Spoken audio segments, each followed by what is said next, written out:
What's going on, everybody? Auto-Trix back, and I thought I would make a different kind of video, and this one's going to be relating my BMW. So this one's going to be for my homies with the N55.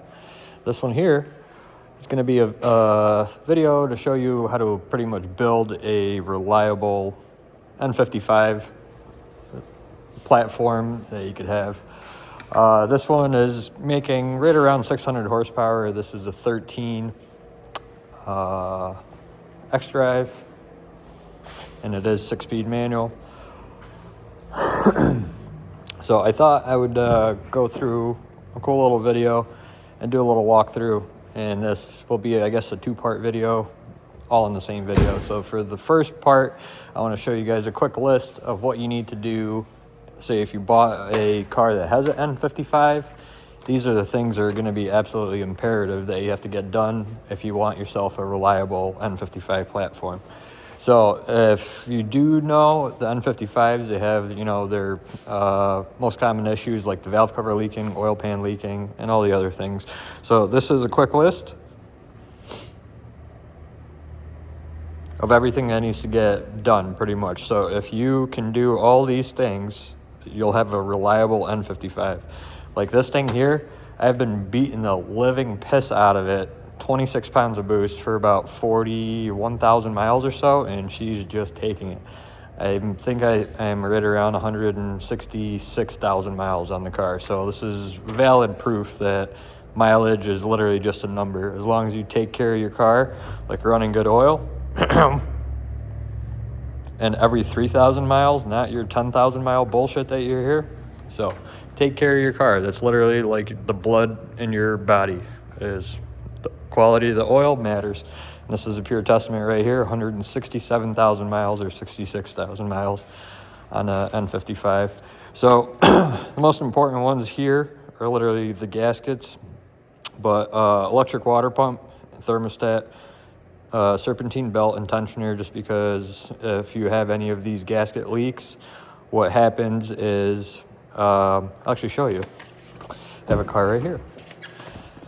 And so as a lot of you guys do know, N55s, S55s, N54s all suffer from the same problem, which is the oil filter housing right here starting to leak. And what it does is it leaks onto your serpentine belt.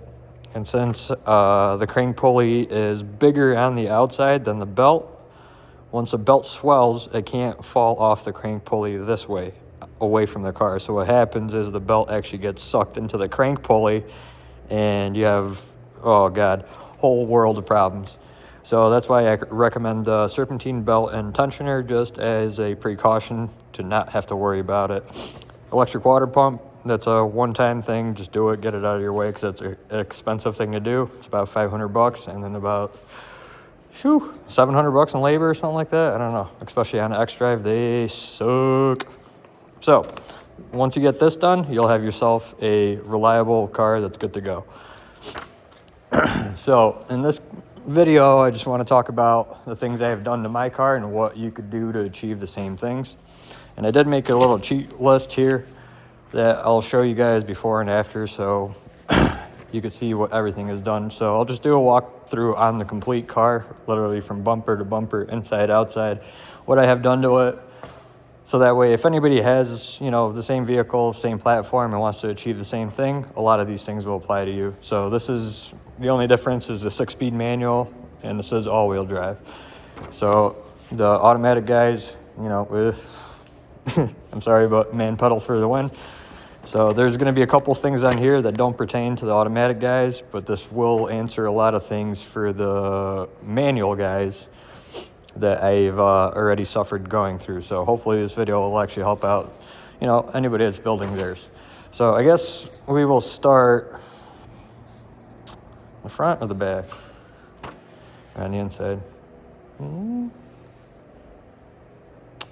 All right, I guess we could start right in the front. Let's start front and center here. So in the front, we have a 6-inch intercooler. I don't remember the brand. I think it's Burger or something like that. I have the metal charge pipe on that side, stock charge pipe on the other side. Coming up top, Actually, hold on. Let me grab a light and make this video even better for you guys. And, yeah, I'm not hiding anything. It's my daily driver, so this thing's filthy as shit. But, like I said, it's just a testament to how good N55s really are, so. There we go. Hopefully that's a lot better. So we got from the front mount to the charge pipes. Obviously, this one right here is an absolute must because that one blows apart into smithereens. So that is just a eBay, whatever. I think it's a front-wheel drive. I had problems with, or no, I'm sorry, not front-wheel, rear-wheel drive one. So this is an all-wheel drive, so I had problems with it hitting the drive shaft. So if you do that charge pipe, which you do have to do, just make sure you're cautious if you're rear-wheel drive or all-wheel drive, and if you're standard or not, because I think the trans coolers goes over there or something like that. So nevertheless, coming up to intake, everything's bone stock. Coil packs, bone stock. Spark plugs, step down 2, I believe. 97506 is the part number for the NGKs. I'm running them at 22,000s. There's a price on them, I believe, roughly. Everything on here, price-wise, is what I paid for a lot of these things, so don't use this as a current price guide, is what I'm trying to say. So everybody does is like, you know, the Platinum Racing or Precision Raceworks, I'm sorry, coil packs and all that crap. Like, that's fixing an issue that doesn't exist in my head. Leave your shit alone. Just drop down a couple of heat cycle, or wow, drop down on the spark plugs to the 97506, so they're a little bit colder, and then run the stock Bosch or Delphi coil packs. That is more sufficient. Like I said, this car is running 600 horse, 27 pounds of boost for 41,000 miles already, and on the OEM coil packs. So all the other, you know, upgraded coils, this and that, it's literally just bullshit unless you're going, you know, 1,000 horsepower and you're having problems blowing out your spark or something like that. So since we're pretty much across here, this little goofy thing, this is just a swirl pop that I have as a PCV valve, or into the PCV valve as a catch can. And then down there, there's a 3-inch turbo inlet that comes with the Franken F650 turbo.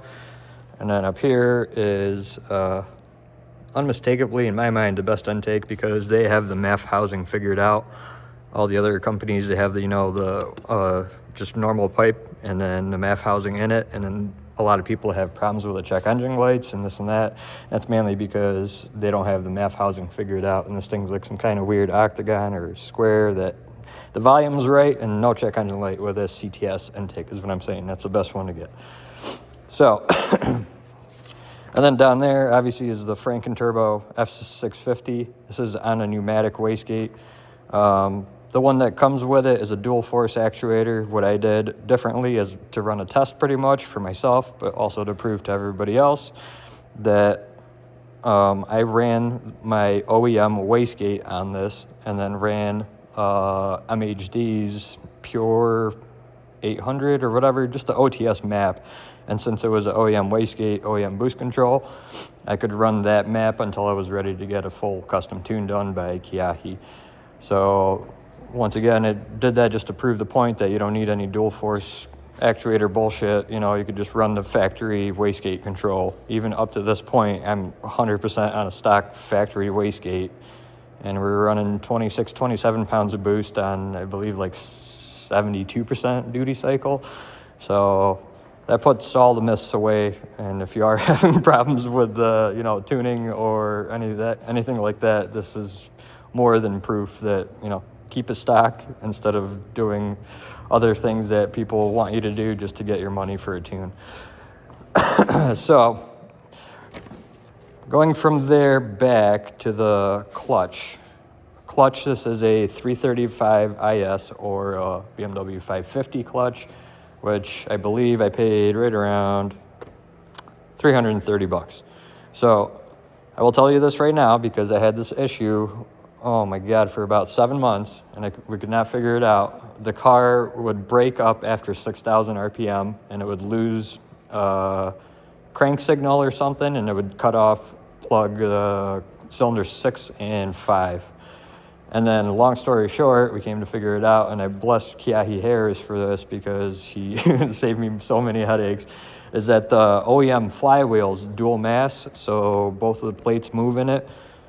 The car had around 140 or 130,000 on it back then when I did it. So the problem was that the OEM dual mass flywheel was shaking, and the plates were wobbling so much to the point that the crank sensor reads off of it, and it was losing crank signal at high RPMs, and then pretty much aborting every single run. Car would go into limp mode, drivetrain malfunctions, all that bullshit. So if you're not planning on going over 500 horsepower and you want to do a budget upgrade, which you must do on this car, if you do stock turbo, stock whatever, and you run, say, like a stage 2 map, the clutch will slip no matter what. So a clutch is mandatory upgrade in these. So what I love is absolutely OEM plus. It's just the way how it should be, and especially down to the pedal feel. So the 335 IS clutch is unsprung, so it holds, I believe, 650 horse or something like that, 600. I mean, this thing is not slipping yet, so. And pedal feel is OEM, and it's absolutely great. And I took it out, I think 12,000 miles ago or so, just to check it, and the thing is wearing absolutely awesome. So the clutch is not over its power rating yet. But, so I had that issue. So the Turner lightweight flywheel is also on here, and this is what I paid for it. I believe they're like $600. But this is a must do for anything over 500 horsepower, because the RPMs and the speed of it, and obviously the condition of your vehicle. Maybe it was just my condition because the car had 130,000 miles on it, but I could almost guarantee you're going to run into the same issue. So when you're planning on doing your clutch, do the flywheel also, because you're going to have to do it regardless. So from there, clutch delay valve. I'm sure you guys know about that. It's a slipper valve that's inside of the line that goes to the slave cylinder. So if you let go of the clutch pedal, it's pretty much impossible to stall. But for that, it's very bad for shift, because when you're trying to shift fast and let go of the clutch, that delay valve is slipping your clutch, and it really messes with the synchros in these things, which is also Achilles heel of these cars, which I could also tell you easy fix for. So after that, clutch return spring, watch a couple of videos on that. That's pretty much how fast the pedal comes back. So this has a really good feel to it now. It feels like a normal clutch, not like a BMW slipper clutch, anything. Like, check this thing out. See like how fast it comes back? So that's the clutch return spring. And then X-Delete is what is Achilles heel fixer pretty much for these things, is losing second gear synchro. It's because an all-wheel drive, it's just too much for the car to handle. So if you want your transmission to last, get X-Delete, run the thing in rear-wheel drive, like I always do. So I'm just going to go down my list to make this video easy for me. And then in here, I think UUC finally came out with a shifter for this, but when I had this one, they didn't have anything for the X-Drive F30, so what I had to do was get a F80 M3 UUC short shifter, and I did an illuminated M3 knob also. And the shifter sits a little bit crooked to the right, but everything functions great, and the feel of it is just superb. So if you guys are looking for a short shifter, I would highly recommend the UUC. And if you look here, you can see it's a little bit offset to the right, but it's not that noticeable. But this thing's like a bolt action feeling. Like,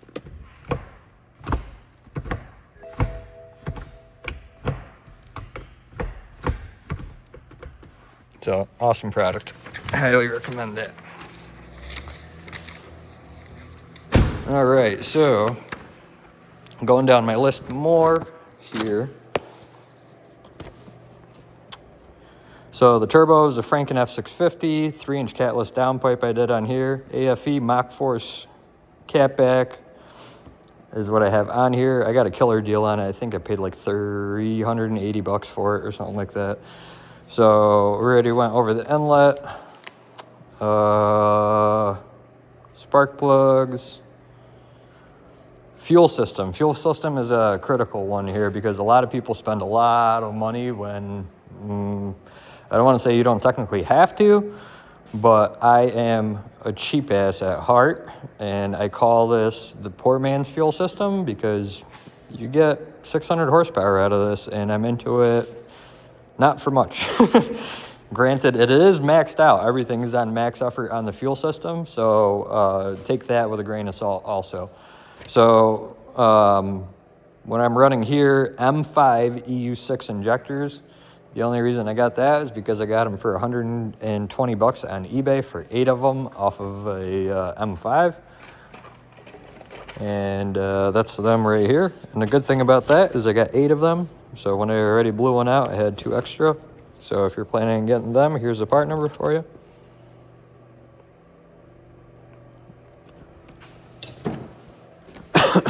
And then I have the B58TU pump in this that I retrofitted to fit.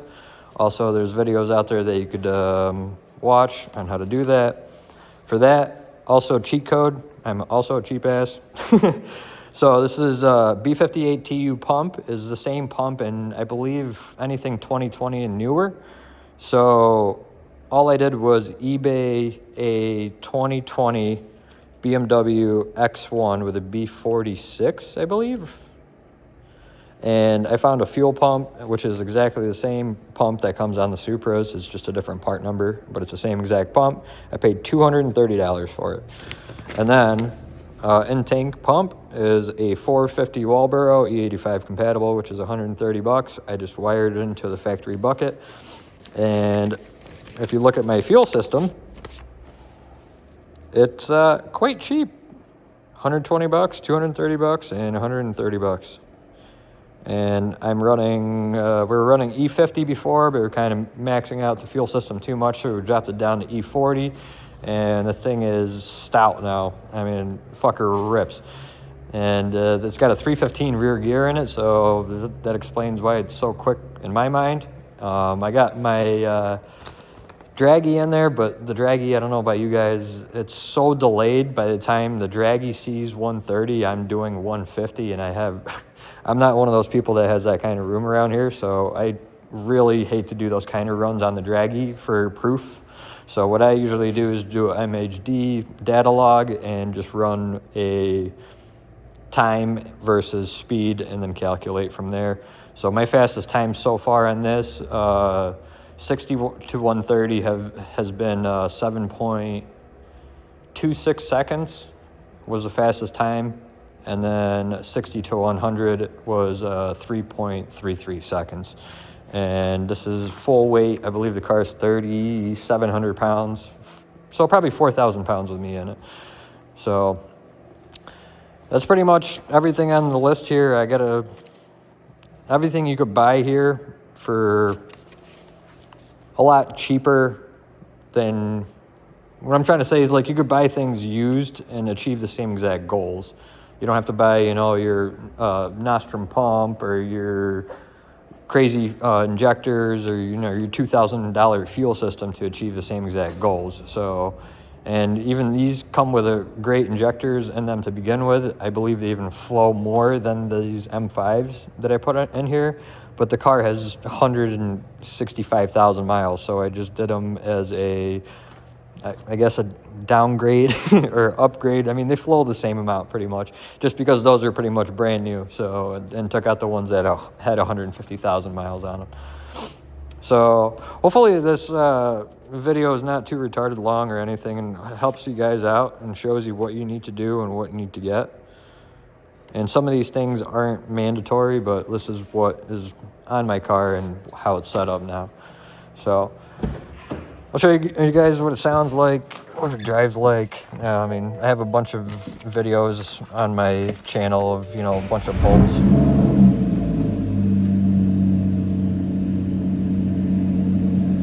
So then in here, I just did a retrofit on the F80 knob. and I just ran the wires to this light, so they just come on with, you know, the normal light switch here. And then I wasn't kidding about the mileage. I daily drive the fuck out of this thing. 165,000 miles on this thing already, so. And then aside from that, blood red interior, and this thing has got pretty much every option, so I fucking absolutely love this car.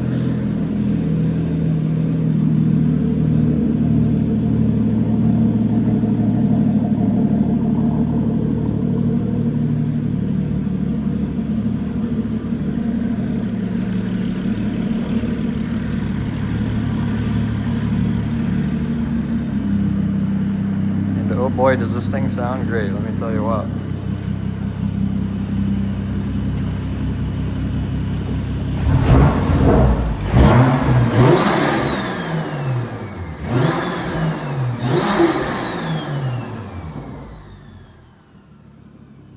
Talk about how fast this thing revs up with a lightweight flywheel in it is just insane. I love it.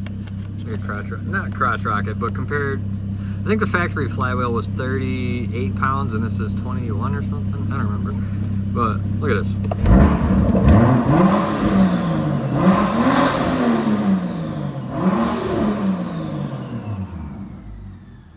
It's so good. And then, yes, I have the Racer Pops just for you guys, you know, put it in sport mode, and she's there.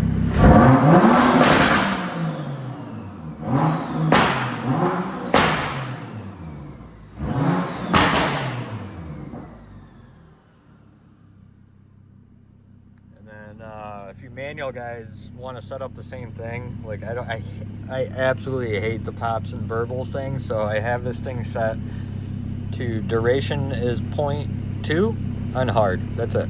And all you get is this perfect noise. One bang.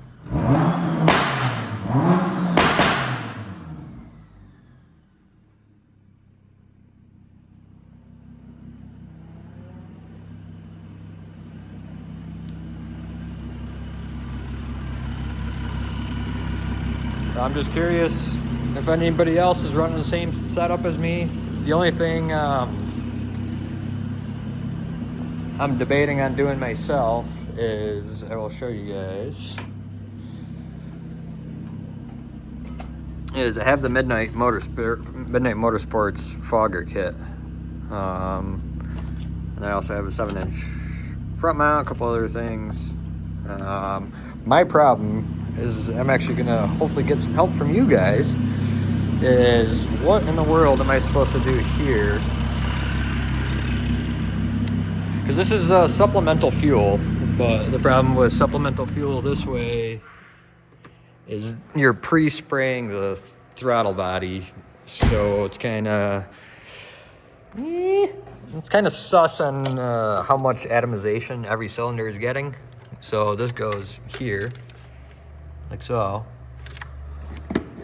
But then you're atomizing 900 cc's into these two runners pretty much, which is kind of So I was curious on how people run these plates when look how little room I already don't have. Yeah, like zero room there between the drive shaft and the charge pipe itself, let alone to try to stuff, you know, in there. I don't know what to do with the charge pipe to even run this, because I was going to run it on one injector just to clean the backs of the valves type of deal, but pretty much the next step would be port injection, because other than that, like, I don't know. That's why I still have this thing and haven't used it, because I just don't, I'm not confident in the way it's set up. So hopefully this video will help somebody out there that, you know, is building one of these things and has questions. Like I said, I battled a lot of things, and one thing I could tell you is make sure you get MHD. I had boot mode for about 2 years. That thing is, oh, man, it's just so laggy, so glitchy. I would feel like it would reset, you know, the adaptations on the car like every other cold start, like weird shit like always would happen. So ever since I switched over to MHD, I found Kiahi Harris, which has been a godsend in this. So I can't speak highly enough of him. So anybody N55, S55 platform, get a hold of Kiahi Harris. The dude literally messages me on the weekends just to make sure the car's running right, type of deal. So it's that kind of mentality that stands out when other tuners are complete, you know, I don't want to say pieces of shit, but you have to call them 12,000 times just to get one answer. And, you know, somebody like Kiahi that goes out of his way to make sure the car's running right, even 2 years after you tuned it. So can't speak highly of him. And like I said, the N55 platform, that thing is absolutely stout. And I'm pretty sure the turbo's not maxed out yet. We're 100% maxed out on the fuel. And like I said, the next step would be port injection, but it's pricey. And like I said, me being a cheap ass, I don't know. It's my daily. Like I said, I don't need 700 horsepower in this thing because I feel like the transmission is going to explode. And yeah, this already has a second transmission in it if you guys are running. So like I said, if you get X delete and then run it in 2-wheel drive, that's what I do in the summer. That's more than efficient because I think the 1-2 shift is just so much strain for the second gear synchro. Is what happens is it wears it unevenly, and then you get the infamous second gear grind. So this already had it once at 118,000 miles, and like I said, I already fixed it again with a transmission out of a 2015. So, and then ever since then, I switched over Redline transmission fluid, and in the front diff and in the rear diff. And I believe Redline, it's not shockproof. I think MT90, Redline MT90. And then, like I said, make sure you guys take care of your car. Run this stuff. That's all I run in my car. And then, like I said, you take care of everything on the N55 to-do list, you'll have yourself one hell of a car. And in my opinion, the E90s are ugly as hell. They're just so outdated and old and gross. I hate these headlights, don't get me wrong, but you know, the F30 body style is just the best body style in my opinion. So if you guys could scoop one of these up, or even an X5 N55 or something like that, you know, all these things will apply. It's the same exact engine. So if you guys want to see anything else in the next video, let me know and I'll keep them coming. Catch you guys.